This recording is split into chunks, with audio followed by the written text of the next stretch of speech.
حضرت مہدی موعود علیہ الصلاۃ والسلام کاہا سے نکلنے کے بعد قندھار کی طرف روانہ تھے کہ اس درمیان حضرت مہدی موعود علیہ الصلاۃ والسلام کسی جنگل میں رکے۔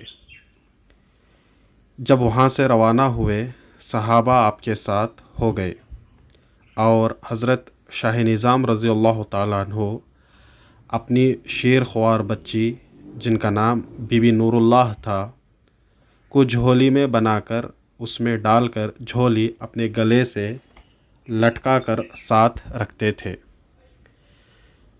اس مقام پر انہوں نے جھولی ایک درخت کی ٹہنی سے لٹکا دی۔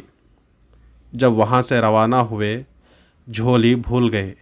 بہت دور جانے کے بعد حضرت مہدی موعود علیہ الصلاۃ والسلام نے میاں سے پوچھا، بھائی نظام تمہارا ساتھی کہاں ہے؟ تب میاں کو جھولی یاد آئی۔ عرض کیا، میران جی جھولی درخت پر ہی رہ گئی۔ فرمایا جا کر لاؤ۔ عرض کیا، اب وہاں کیا ہوگا؟ کوئی جانور کھا لیا ہوگا؟ فرمایا نہیں، خدا نے اس پر ایک نگہبان مقرر کر دیا ہے۔ شاہ نظام رضی اللہ تعالی عنہ واپس وہاں آئے، دیکھا جھولی درخت سے لٹک رہی ہے اور ایک بڑا شیر جھولی کے قریب بیٹھا ہوا ہے، جو آپ کو دیکھ کر سر جھکا کر جنگل کی طرف چلا گیا۔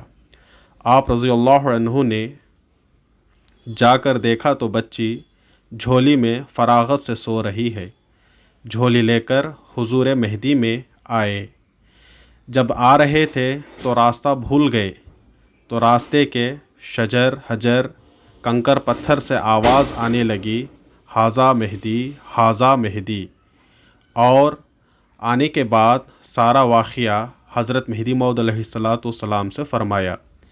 حضرت نے فرمایا، شیروں کی نگرانی شیر ہی کرتے ہیں۔